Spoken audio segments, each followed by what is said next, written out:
I had just finished my dinner when the phone rang. It was my son, Daniel. I smiled and reached for my fork, thinking about how grown-up he sounded.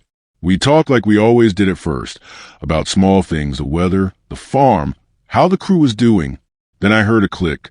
I thought he'd hung up. I was wrong. I froze with the fork in my hand. I heard him laugh, a light, mean laugh I had never heard from him before. He did not know I could still hear him. He was on the line with his wife, and his voice changed. "He's losing it," he said. "Once I get him into care, the company's mine." Betrayal hit like cold water. The plate felt heavy. I set my fork down very slowly and listened. My own son said what he wanted in my house, about my life, like it was already finished. I could feel the world twist under my feet. I walked to the window and looked at the yard I had mowed that afternoon. The swing where my granddaughter played creaked in the wind. I had built that yard and that company with blood and sweat. For a moment, I could not breathe. I pressed the phone against my ear and stayed very still. Daniel's voice came again, softer now, greedy. He won't even notice the transfer papers. His wife laughed behind him. I heard the rustle of paper. I heard the kind of planning you only hear in movies where the villain always wins. My hand shook. I put the phone down on the table and could not move. I thought about all the nights I had worked until the moon went down. I thought about the first truck I ever bought and the one man I had trusted to carry my name forward. He had been my blood. I felt something hollow open inside me. Then, because what happens next had to be done, I set my jaw. If you want more true revenge stories like this, hit subscribe now. I needed a plan. I needed the truth to be my weapon. I would not fall like that. That night, I could not sleep. I sat with the radio low and the kitchen light on, staring into the quiet. Daniel's words kept looping in my head. Once I get him into care, the company's mine. I had raised him with my hands. I had taught him how to measure wood straight and how to keep his books clean. The idea that he wanted to take what I had built felt like a slap. Slowly, memory came back. I remember the day he was born, small and noisy and perfect. I had been proud. I remember the time I took him to his first job on the crew and let him swing a hammer. He had liked the sound of it splitting. I remember the times I had stayed up to shore up peril.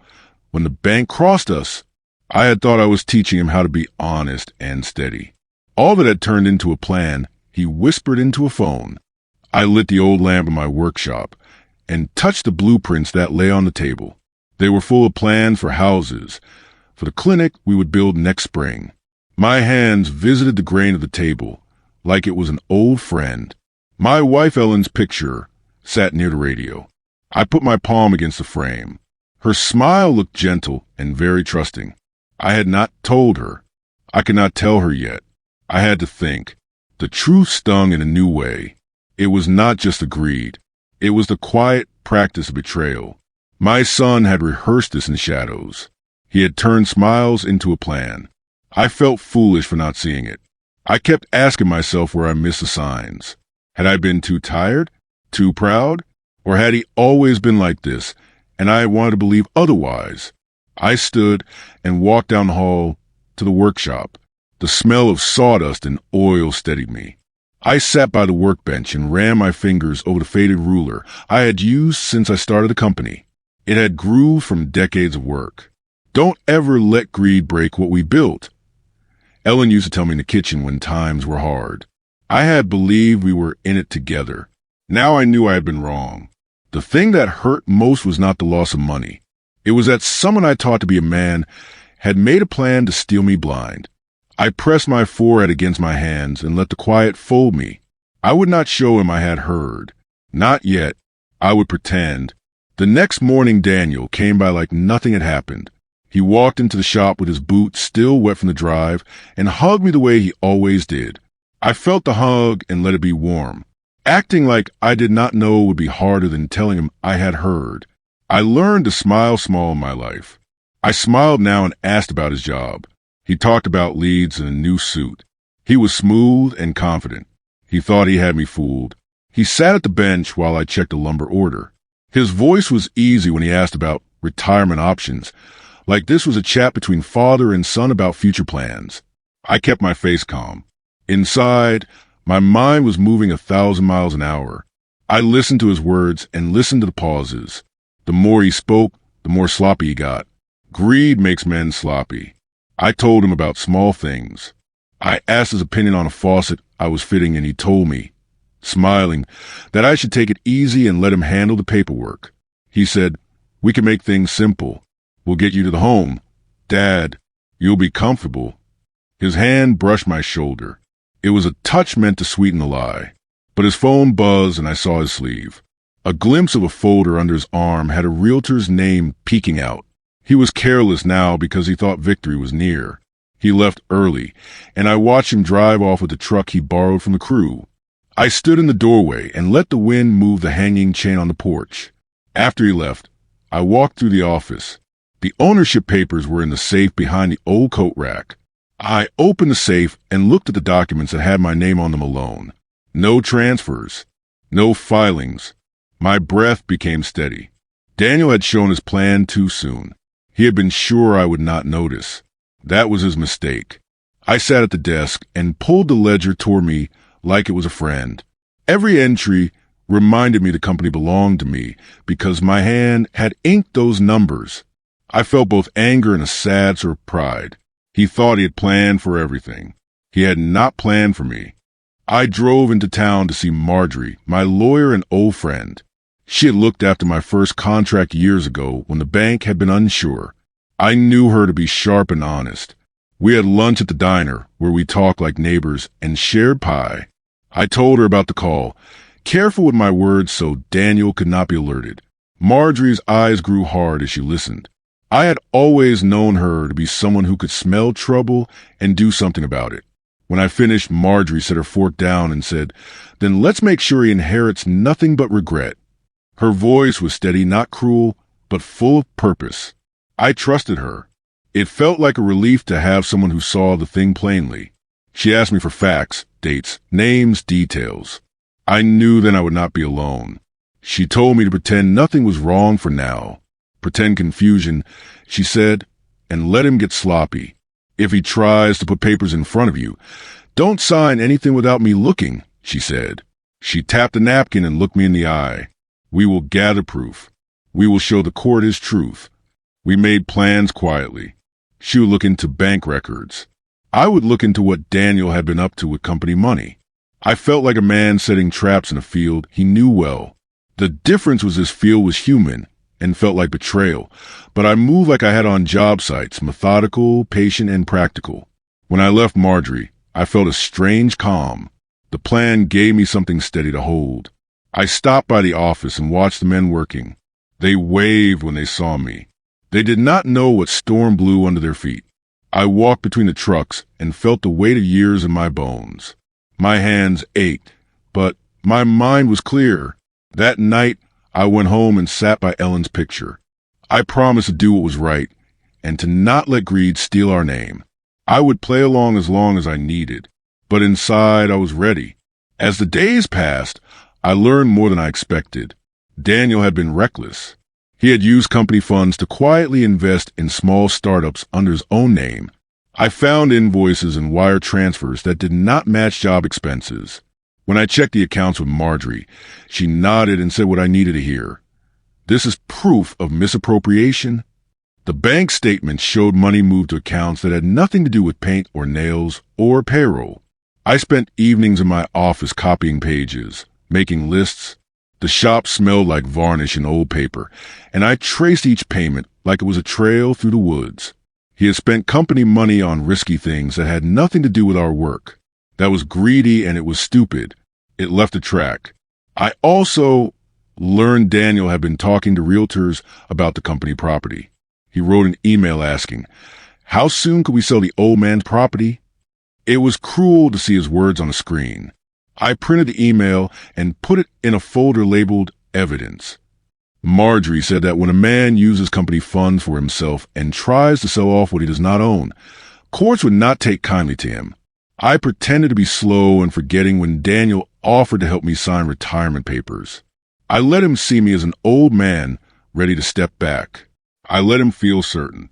When he left me alone with the paperwork, I made copies of every strange form he brought. He had forged a signature on a transfer he thought I would not notice.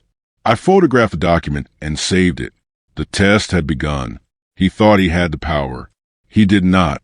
I felt like a man learning how to fish again after the water had gone dry. My hands trembled not from age, but from the steady beat of purpose. I would not let him take it all. I would not let him steal the life I had built. I found proof like a man finding lost tools behind the workbench. It started with small things that did not fit. A receipt for a software subscription under Daniel's name. A wire to a startup I did not know. I opened the files slowly like I was opening a safe. Each page had numbers and dates and names. I put them together on the table, making a story out of paper. Marjorie came by that afternoon with a quiet look. She had a way of listening that made a man feel less foolish.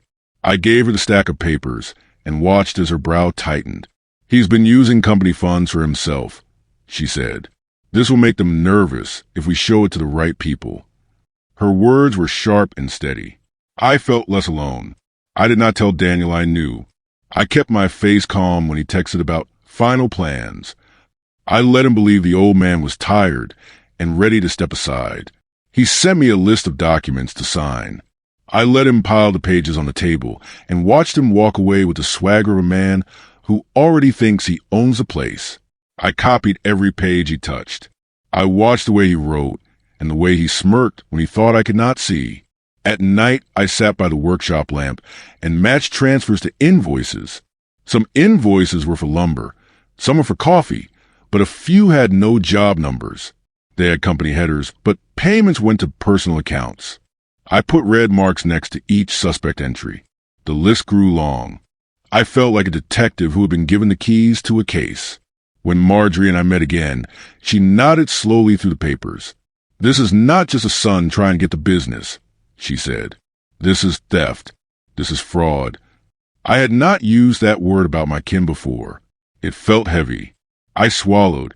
She planned to subpoena bank records quietly and asked for a forensic look. I liked the word forensic. It sounded precise, like a blueprint. It made the fear in my chest grow smaller. We set small traps. I would play confusion, and she would set legal bait. The plan felt good in my bones. I began to move with the calm a man learns on job sites. Slow, steady, and sure. Daniel thought he had the future in his palm, but he had left a trail. He had not counted on us reading it. The more I watched, the more mistakes Daniel made. He began to brag in ways men who steal often do. He told a foreman about a future payout and mentioned how the company would be as soon. The foreman laughed and thought it was a joke. That very joke made my case clearer. When men talk like that, paper follows words. Rumors become proof. I hired Mike, a private investigator I had known from long ago jobs. He was soft-spoken and careful. I told him where to look and what to listen for.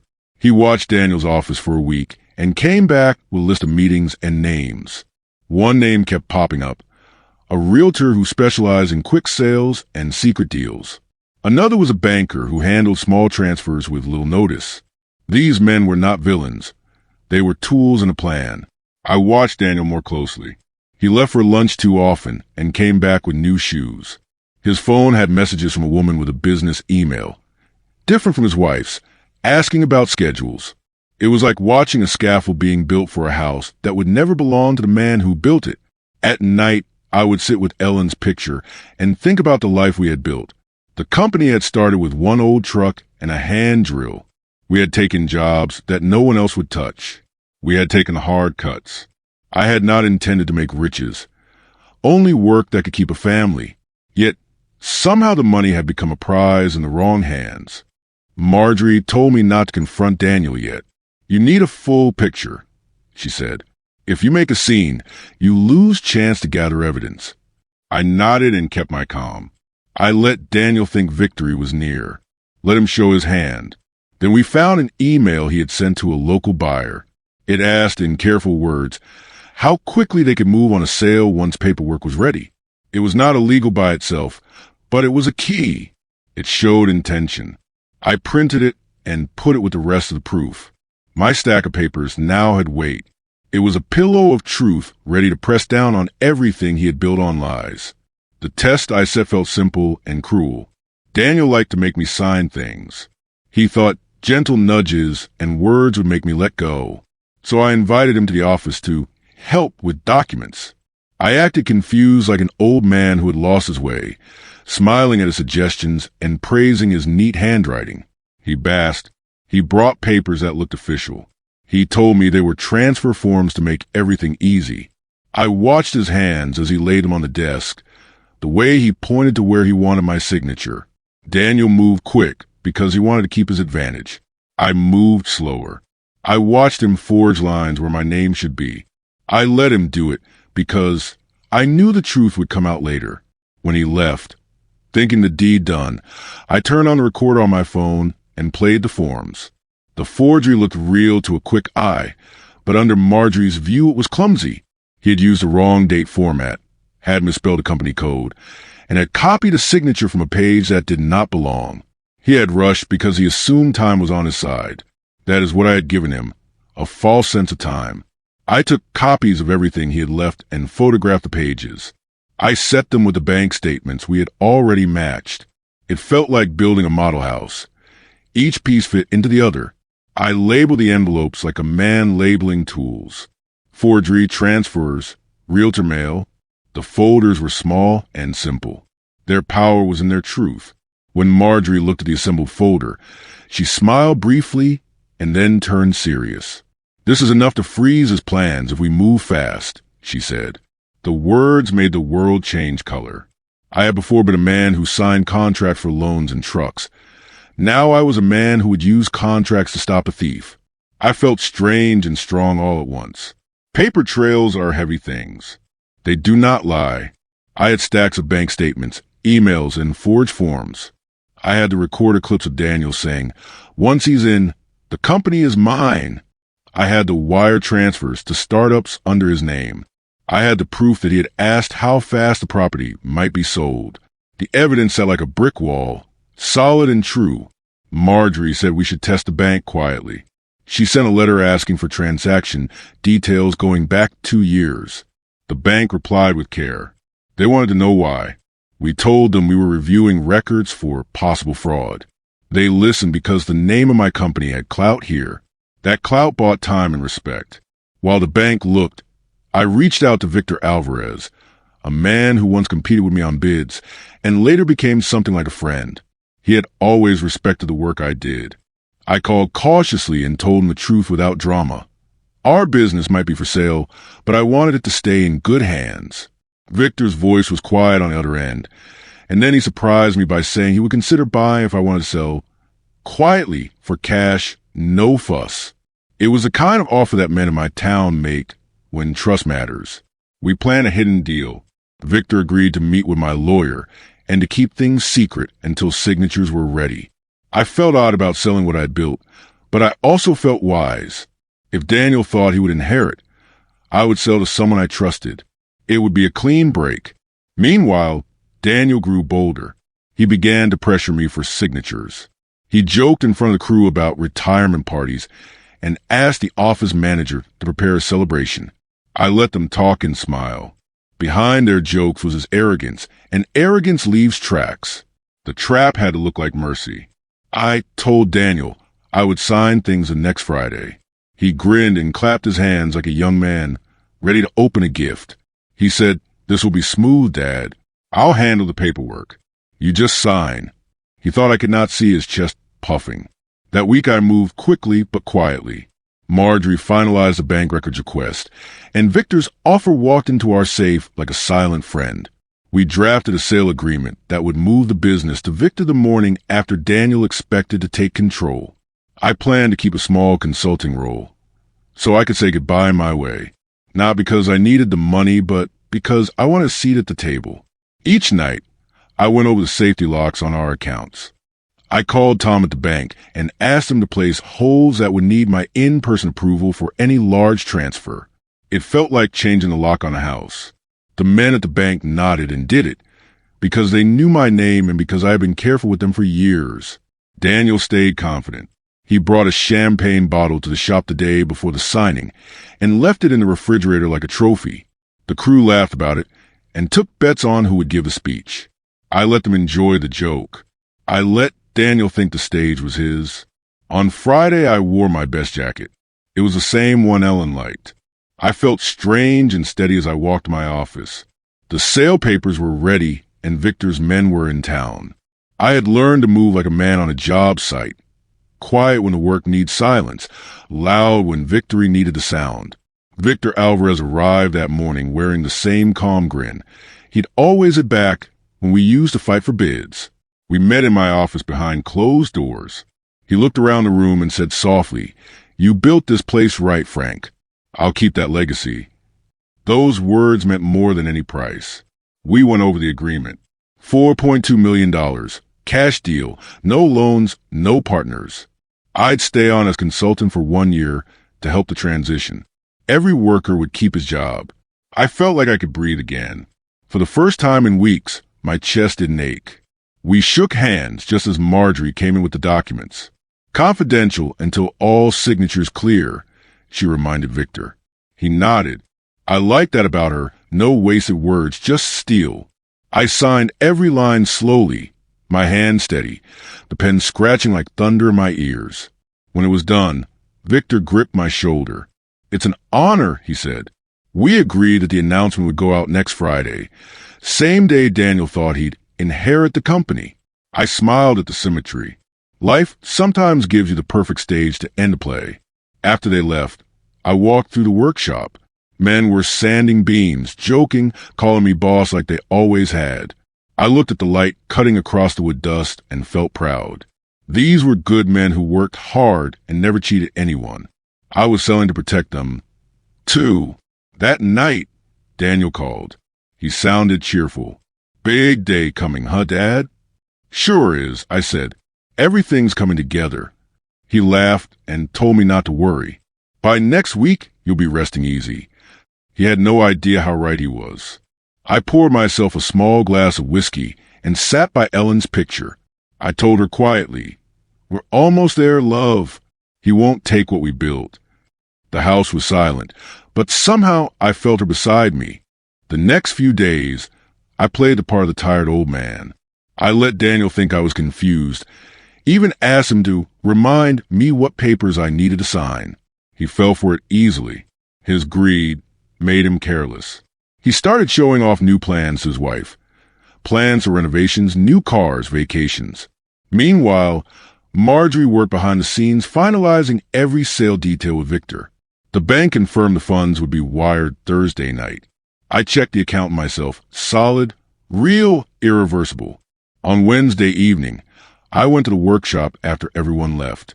I ran my hands over the benches, the saws, the smell of pine and oil. This place had been my life. I built it from the ground up. Letting it go wasn't easy, but sometimes love means protecting something by setting it free. I sat at the desk where I had signed my first contract. I remember Daniel at 15, standing proud after building his first chair. I had thought he'd carry my name with honor. Now that name had become his hunting ground.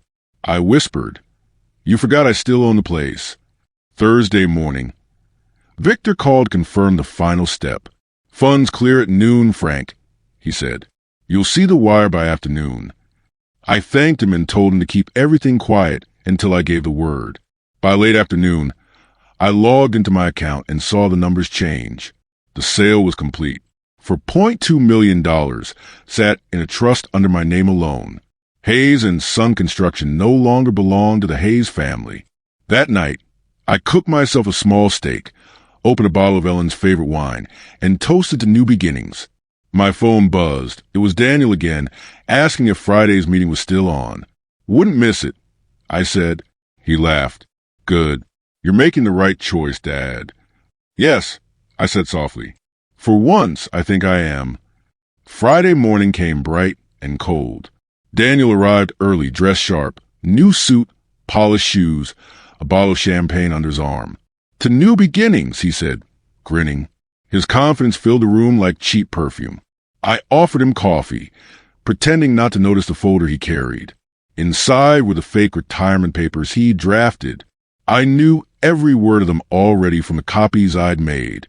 We sat across from each other at my office table, the same one Ellen and I had built years ago from leftover oak. I looked at my son's face, so much of her in his eyes, but none of her kindness.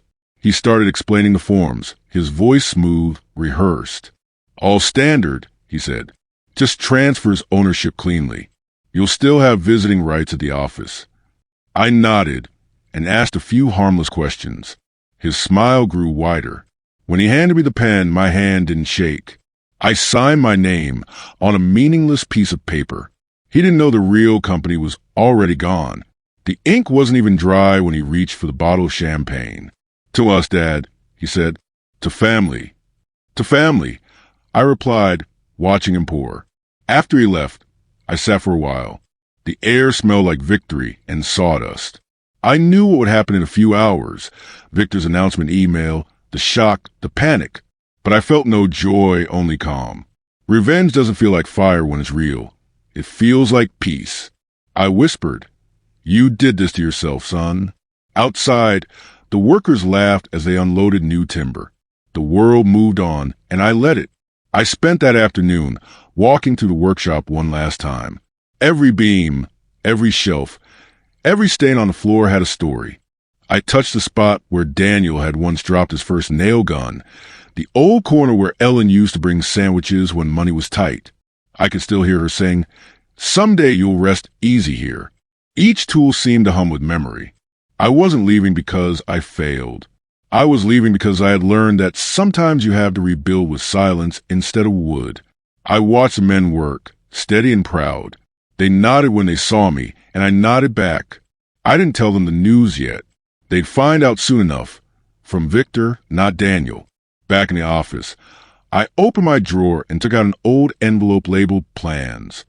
Inside were sketches Ellen and I had made for the house we never built, the lake cabin. Maybe it was time to finally build it. At sunset, I locked the office door and stood on the porch. Daniel's champagne bottle still sat on the counter, unopened. I smiled. He'd left it behind like a trophy. He thought he'd already won. That night, as the crickets started their song, I sat on the porch with a cup of coffee. I imagined Ellen sitting beside me. "It's almost done, love," I said softly. "Tomorrow he'll learn." Sometimes revenge doesn't need shouting or anger. It only needs truth waiting quietly in the light of morning. Daniel came for dinner that night, all smiles again. He carried a glossy brochure and laid it carefully on the table between us. "It's one of the best nursing homes in the state, Dad," he said. I picked it up and pretended to study the pictures. Gardens, white halls, smiling nurses. "Looks nice," I said. He leaned back, full of false warmth. "You'll love it there. No stress, no paperwork. I'll handle everything from now on." I smiled slowly. "You think of everything, son." He chuckled, not catching the edge of my voice.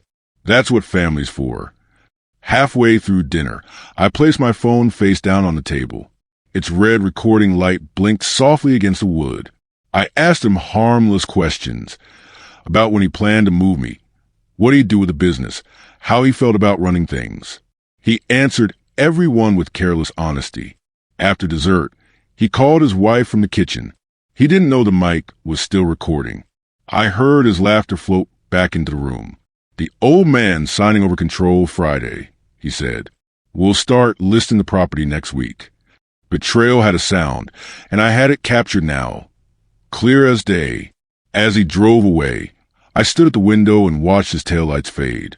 I reached for the phone and replayed the recording. His voice filled the room, confident and cruel. I whispered, "Thank you, son. You just sealed your own fate." For more stories where truth becomes the best revenge, make sure you subscribe, because the best justice is always worth hearing. I didn't sleep that night.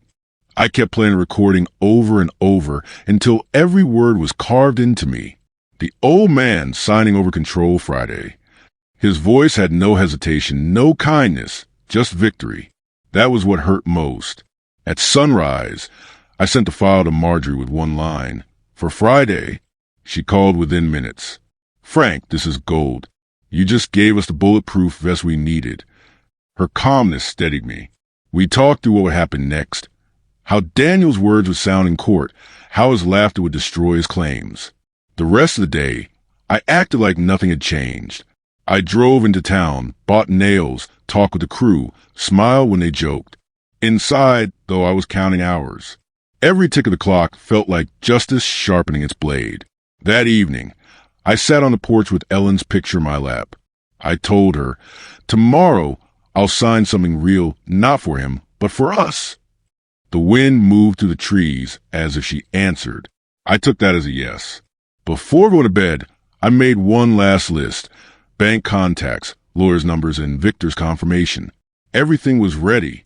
If Daniel tried to challenge me after this, the recording would end it. I looked around my house, the one I built nail by nail, and smiled sadly. Every wall knew my story. Tomorrow it would see the end of another. I thought of Daniel as a little boy, sitting under my desk pretending to build toy houses. I wonder what turned that boy into this man. But pity had no place left in me. I had learned what Ellen meant by strength.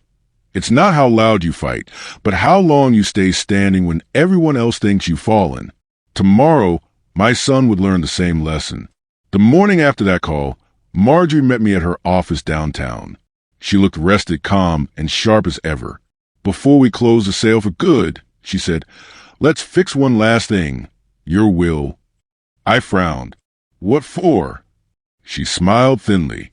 "Because after Friday, your son will come begging for what he can't get through the company. Let's make sure there's nothing left for him to twist." We spent 2 hours rewriting everything. My estate would go mostly into a scholarship fund in Ellen's name, one that would pay for trade school students who couldn't afford tuition. "You're building futures again," Marjorie said. I nodded, feeling something lift in my chest. When it was done, I signed a new will. Daniel's name was nowhere in it. No inheritance. No property. Not even the house he thought he'd inherit one day. Only one thing left for him, a letter that would sit in the safe until the time was right. As I drove home, I stopped by Ellen's grave. The morning air smelled of rain, and the stone looked bright and new. "It's done, Ellen," I whispered. "He'll never touch what we built again." A few hours later, Daniel called to remind me about our big meeting. His voice was almost cheerful. "Don't be late, Dad. The lawyers are ready." "Wouldn't dream of it," I said.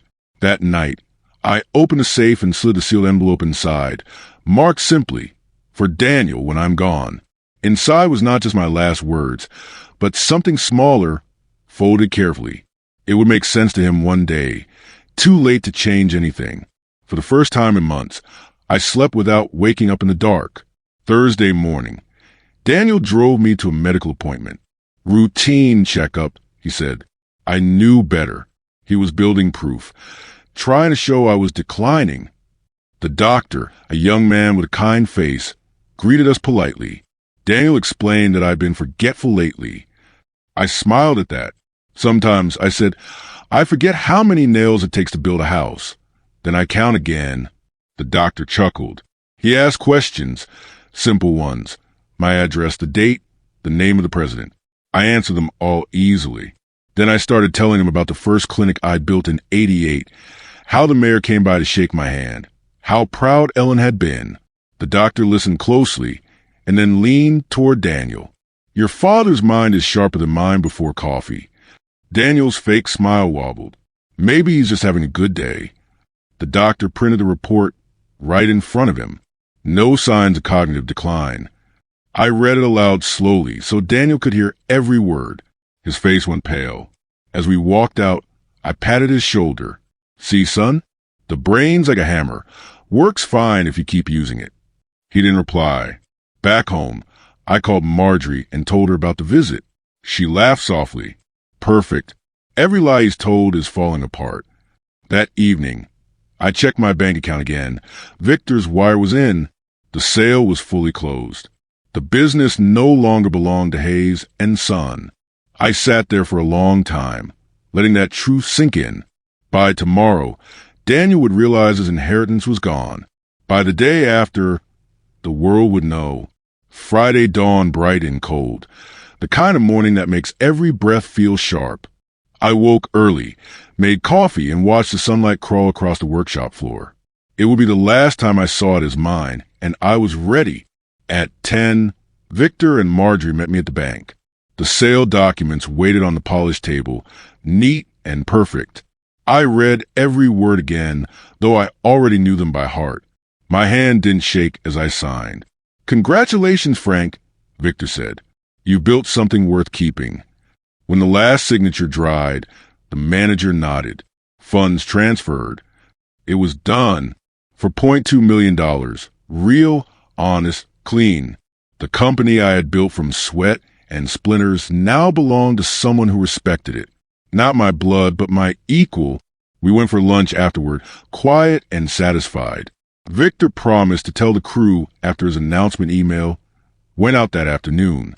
Marjorie handed me a small folder with copies of everything. "Keep this safe," she said. "He's going to come at you fast." I smiled. Let him. Driving home, I passed the yard where Daniel had played as a boy. The swing still creaked in the wind. I parked and sat there, watching it sway.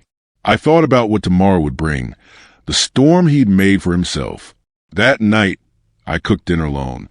I poured one glass for me and one for Ellen, as I always did when I needed courage. "It's finished," I told her picture. "The rest is a face." Before I went to bed, I opened the safe one last time. Inside sat the envelope, "For Daniel when I'm gone." I slipped in another folded note. "Don't measure love by what you can take, but by what you build." Then I closed the door with a soft click. I imagined him finding it one day, long after the dust had settled, and wondering what it meant. Maybe it would haunt him the way his words haunted me. Friday came like thunder. I dressed in my cleanest shirt, the one Ellen had ironed years ago, and I never wore since she passed. I wanted to face this moment like a man who built something with his hands. When Daniel arrived, he looked like success itself. New suit, polished shoes, bright smile. He carried a champagne bottle again. "To new beginnings," he said, stepping inside like he owned the place. I smiled softly. "Oh, you'll get one." He didn't notice my calm.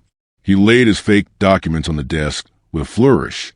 "Let's make it official," he said, sliding a pen across to me. I signed. Nothing of value, just ink on air. He didn't see that the real company was already gone. When he left, I stood by the window and watched his car disappear down the road. The world outside looked sharper, cleaner. Revenge wasn't fire. It was clear sky after a storm. Tomorrow, his whole illusion would crumble, and I would be right here, steady as ever, watching truth do its quiet work. Friday afternoon arrived like the calm before thunder. I sat in my office, sipping coffee, waiting for clock to hit 1. That was the time Daniel said he'd be finalizing our transfer. He showed up early, of course, always in a rush to win. He walked in with his chest puffed out, carrying a fancy briefcase, and a grin that didn't reach his eyes. "Ready, Dad?" he asked, like a man about to receive an award. "Always," I said, steady as stone. He placed his forged documents neatly in front of me, tapping them like a magician showing his final trick. "Just a few more signatures, and you can rest easy." I looked at him for a long second. There was still part of me that saw the boy who'd once called me his hero. But that boy was gone. This man was a stranger wearing his face. He talked through every page, pretending it was a normal business meeting. I signed each blank he pointed to, slowly, calmly, never breaking eye contact. The pen glided across the fake lines, giving him exactly what he wanted. The illusion of control. When we were done, he leaned back, satisfied. "That's it," he said. "By Monday, everything will be in my name." I smiled. "You're sure of that?" He laughed. "Positive." He stood to leave, reaching for his briefcase. "This was the right decision, Dad. You won't regret it." "Oh," I said quietly, "I doubt that." After he left, I sat for a while, watching the sunlight fade through the workshop windows. I could hear the hum of the saws outside, steady and alive. They were no longer mine, but they would always be a part of me. In a few hours, Victor's email would go out. The truth would walk straight into Daniel's perfect little world and tear it wide open. I leaned back in my chair, folded my hands, and whispered Ellen's photo. Here we go, love. Curtains up. At 2 o'clock sharp, Victor sent the email. The subject line read, New ownership announcement. Alvarez Construction acquires Hayes and Son. Within minutes, phones started buzzing. Employees' heads popped up across the workshop floor like prairie dogs after thunder. The foreman, Joe, walked toward my office door, holding his phone. Boss, is this real? I nodded once. It's real, Joe. Victor's in charge now. You'll all be taken care of. A ripple of whispers spread to the building. Shock, confusion, relief. Everyone respected Victor, but nobody expected this. Daniel arrived 20 minutes later, face red, breathing hard. He stormed into the office, slamming the door behind him. What the hell did you do? He shouted. I stayed seated, calm as ever. I sold the business, Daniel. He blinked, like he hadn't heard me right. Sold? To who? To a man who earned it. His voice cracked. You can't do that. I'm supposed to. I cut him off softly. Supposed to what? Take what isn't yours. He pounded his fist on the desk. You had no right. I stood then, slow and steady. I had every right. It was mine to sell. You made sure I remembered that. Before he could answer, Victor walked in, cool and polite. Mr. Hayes, he said to me, it's official. Thank you again. He turned to Daniel. You must be the son. Unfortunately, your position here no longer exists. The silence that followed could have swallowed the whole room. Daniel looked around like a drowning man. You can't fire me. Victor's tone stayed calm. You were never hired. Daniel's face crumpled. He looked at me, eyes burning. You planned this. I nodded once. Every bit of it. It started slowly, the whispering, the staring, but then the entire crew gathered outside my office. They'd heard everything. Daniel stormed out, shouting, You all think this is funny? My father just sold out from under me. Phones came out, cameras flashing. Everyone wanted proof. The son who bragged for months about taking over was now losing his mind in front of his father and every worker who'd ever carried his load.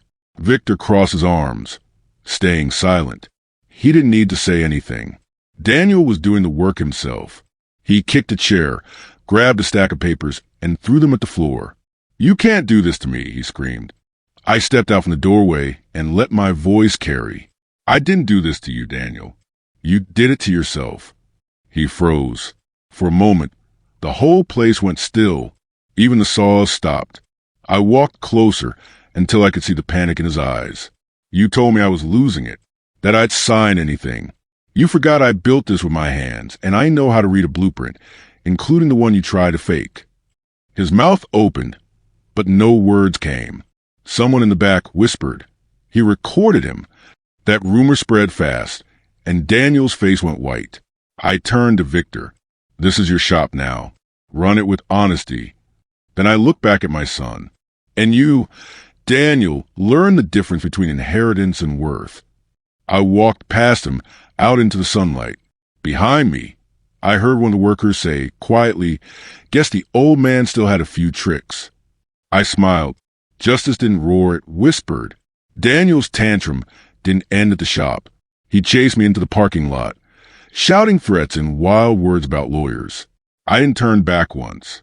By the time I reached my truck, my phone was already buzzing with messages. Workers thanking me. Some saying they'd recorded the whole thing. Videos, I knew, would spread before dinner. Back home, I sat in my armchair with a quiet heart. For the first time in months, there was no weight on my chest. The house felt peaceful, like it had finally breathed again. Later that evening, Marjorie called. Frank, it's all over the news, she said. He's trending on local feeds. Heir caught trying to steal from his father. I chuckled softly. That's one headline I never thought I'd see. He's ruined his name, she said gently. But you just became a legend. I didn't want to be a legend. I just wanted peace. Let him learn, I said. Before bed, I watched one of the videos someone sent me. Daniel screaming, his voice cracking, his pride dissolving. It didn't make me happy. Not really. Revenge doesn't taste sweet. It tastes quiet. I turned off the phone and sat in silence, letting the house hum. Ellen would have told me to forgive him eventually. Maybe someday I would. But not yet. The next morning, the world knew. News stations ran the story all over town. Local business owner outsmarts son's inheritance scam. Friends I hadn't spoken to in years called to check on me. Some laughed, some cried.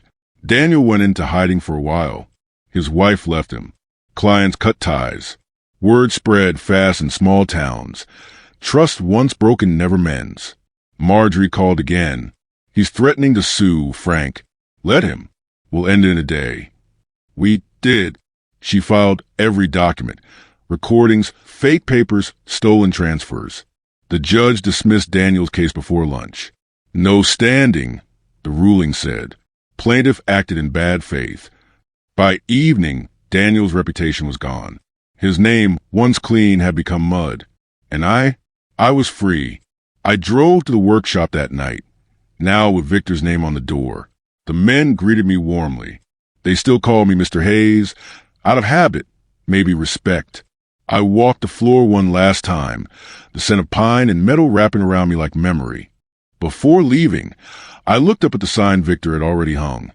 Integrity built this company. That was enough for me. Outside, the sun was setting, golden over the yard. I got into my truck and headed home. The road open and quiet. Ellen used to say revenge doesn't rebuild. It just clears the ground. But maybe clearing the ground was the first step toward peace. The video spread faster than gossip ever had in this town. Every phone at every diner, every coffee shop, every construction site played the same scene. Daniel shouting, red-faced, while I stood calm and steady beside Victor. By Sunday, even the radio hosts were talking about it. A father who built an empire, a son who tried to steal it. One said, real-life justice. I didn't go online much, but Marjorie sent me one headline that made me smile. Measure twice, betray once. Someone out there understood the lesson. Daniel called me that night. His voice was broken, tired. Dad, please, can we talk? There's nothing left to talk about, I said. You made your choices. He started crying. I just wanted to prove I could run it better. You can't build better when you start by breaking trust, I said softly. Then I ended the call. After that, I poured coffee and sat in silence. The night felt wide and clean. I looked at the tools hanging on the wall. Each one older than Daniel, each one used honestly. I thought of Ellen again. I could almost hear her saying, you did what had to be done. For the first time in years, I wasn't thinking about business or payroll or deadlines. I was thinking about peace. The next morning, Marjorie dropped by. You should take time off, she said. Disappear a while. I nodded. Maybe the mountains. Good, she said. Let the dust settle. You've earned it. I smiled. No, I told her. I built it. I left town a week later, taking only what fit in my old truck. The road curved west, past miles of pine trees and quiet rivers. The farther I drove, the lighter I felt. I stopped at a small cabin near the mountains, a place I'd once dreamed of building with Ellen, but never did. The owner was selling, so I bought on the spot. Just one room, a porch, and a view of forever. That first night, I lit a fire and sat with a mug of coffee, listening to crackle. I felt her there somehow, in the way the flames moved and the floorboard sighed. We made it, Ellen, I said aloud. I kept my phone off most days, but Marjorie sent updates in short texts. Case dismissed. Daniel bankrupt. Victor thriving. Crew steady. I didn't reply much. There wasn't anything left to say. Sometimes I'd wake before sunrise and walk by the stream. The water sounded like forgiveness. Constant, gentle, moving forward. I started carving again, small pieces of which shaped into signs and words. It felt good to work with my hands for no reason other than joy. Daniel tried calling a few more times, but I didn't answer. He had to learn that silence can teach more than shouting ever could. I was finally free. Months passed quietly. Word from town came through old friends and Marjorie. Victor had renamed the company Alvarez Construction, but he kept my plaque up front. The workers said it gave them luck. Daniel, on the other hand, couldn't find work. No one trusted him. His name was a warning now, not a recommendation. The papers called it the fall of the heir. I didn't take pleasure in it, but I also didn't pity him. Consequences aren't cruelty, they're education.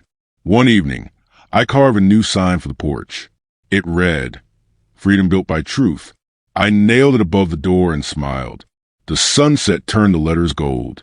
Sometimes I miss the noise of the workshop, the smell of oil and sawdust, but the silence here was its own kind of company. The air felt honest. Marjorie visited once in the fall, bringing news and fresh bread. She looked around the cabin and smiled. "You look peaceful, Frank." "I am," I said. "Peace is just work you do on yourself." We talk about the scholarship fund in Ellen's name. The first students had been chosen. Kids from rough homes. Kids who just needed a chance. "Ellen would have loved that," Marjorie said. "Yeah," I said quietly. She always believed in second chances. "I'm just not sure Daniel does." She didn't answer. Some silences don't need filling. A year passed before I saw Daniel again. He came unannounced, standing awkwardly on my porch in clothes that hung too loose. His face was older, eyes tired. "Dad," he said softly, "can we talk?" I nodded. "Coffee's inside." We sat by the fire, same as old times. He looked at the tools on the wall, at the simple wood table. "You really live like this?" he asked. "I really do," I said. He stared into the flames. "I lost everything." "I know. I was wrong," he whispered. "I thought taking control meant being strong. But I just broke everything instead." I didn't speak for a long time. Then I said, "You mistook love for weakness, son. But building and destroying use the same hands." He looked up, eyes wet. "Can you forgive me?" I took a slow sip of coffee. "I can understand you. Forgiveness takes longer." We sat in silence. Outside, the wind moved through the trees like a sigh.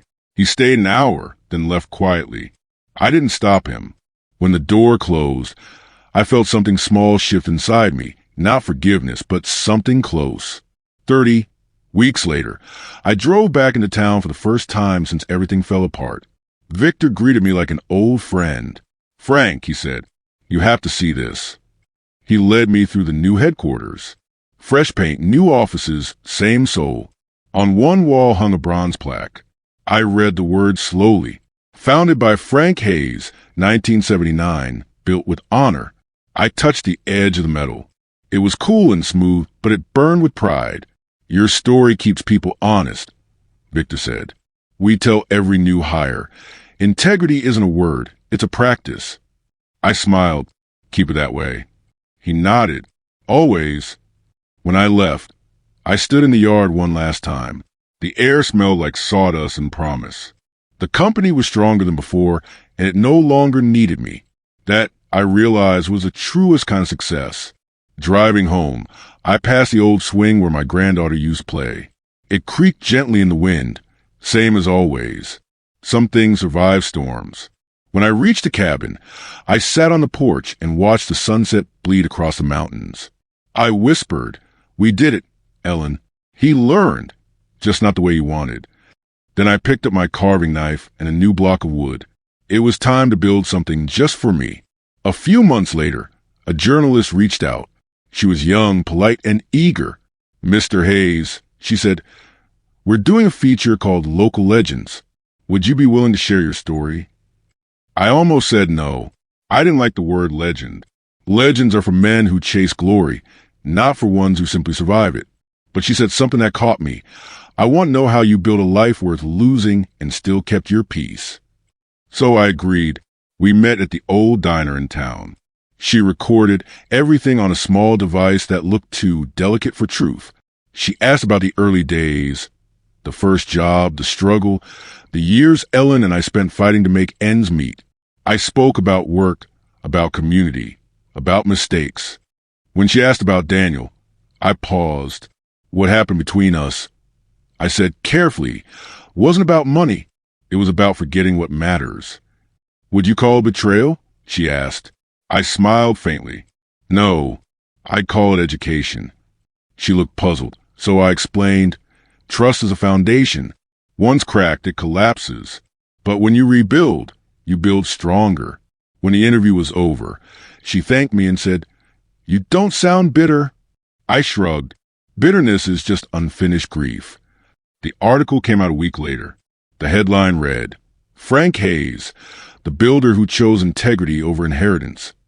It spread quietly, just like my revenge had. People sent letters, apprentices, workers, even strangers, saying the story gave them hope. I realized then that Ellen had been right all along. You don't live forever through money or property. You live through lessons that outlast you. Almost a year after the article, I got a call from the bank. "Mr. Hayes," the manager said, "we found a box registered under your name. Safe deposit. You may want to come in." I knew what it was. The letter. It felt strange walking into that cold, polished room again. The clerk slid the metal box across the counter. My hands were steady, but my heart wasn't. Inside lay the envelope, "For Daniel when I'm gone." I hadn't meant for him to find it so soon, but maybe fate had its own schedule. The clerk handed me a note that had been left with the box. Daniel's signature was at the bottom. It read simply, "I found it, Dad. I understand." I opened the letter anyway, reading my own words again, feeling each line like a breath from my past. "You were my legacy until you tried to erase me. But a man who forgets who built his ground deserves to start again with nothing. If you ever rebuild, do it with honesty." Folded inside was a small, worn-out measuring tape I had carried since 1979.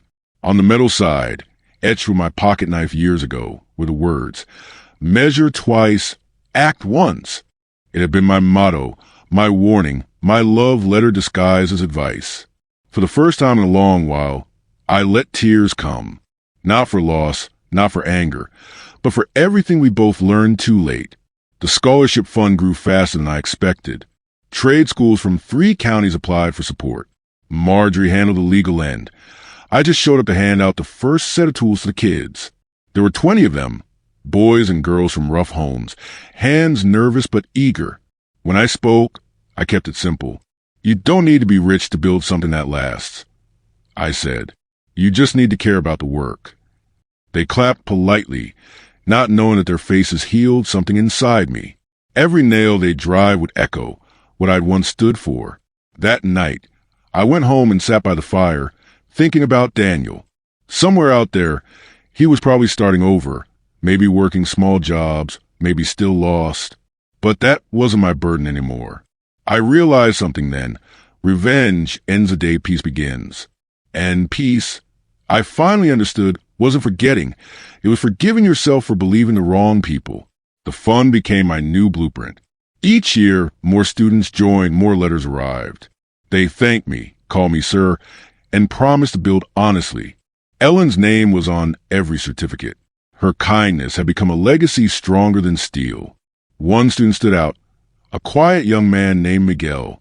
He reminded me of myself at 20, shy, hardworking, always asking how to do things better. He stayed late after class, cleaning tools, studying blueprints. One day he said, "Mr. Hayes, I want to build homes for people who can't afford them, the way you did." I looked at him, at his calloused hands and clear eyes. "Then start by building your name first," I said. "A good name builds better walls than money ever could." He nodded, serious. Over the next months, he became like an apprentice I never knew I needed. He asked about Ellen, about the old days, about the mistakes. He listened, not to gossip, but to truth. Watching him work gave me hope that maybe my story wasn't ending. It was continuing through someone else's hands. At the scholarship dinner, Miguel presented me with a small wooden plaque he'd carved himself. It read, "For Frank Hayes, who taught us that character is the strongest foundation." I didn't know what to say. I just stood there, blinking against the tears, and whispered, "Thank you, son." He smiled shyly. "You built the way, sir. I'm just walking it." In that moment, I realized I hadn't just avenged a betrayal. I had reclaimed my purpose. 2 years later, there was a knock on my cabin door. When I opened it, Daniel stood there. His hair had gone gray at the temples. He looked smaller somehow, like pride had finally let go of him. "Dad," he said softly, "I just wanted to say I'm sorry." I studied him for a long moment. He wasn't pretending anymore. His voice carried no tricks, no schemes, just truth. "Come in," I said. We sat by the fire again, just as we had that night years ago. The silence between us wasn't heavy this time. It was tired, gentle. He looked at the tools on the wall and smiled sadly. "You kept them?" "They kept me," I said. He nodded. "I work construction again. Small crew.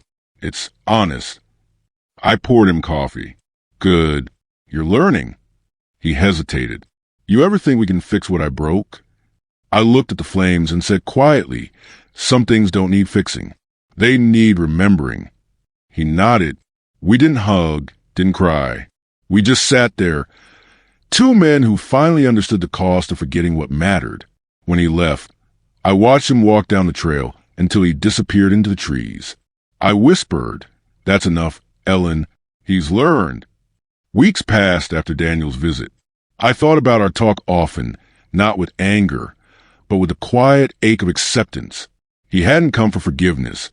He came for understanding. That was enough. Life in the cabin settled back into rhythm. I spent mornings carving and afternoons helping Miguel with his first housing project. Watching him guide younger apprentices reminded me of my early days. He carried himself with patience, kindness, and honesty, the three things I once prayed my own son would learn.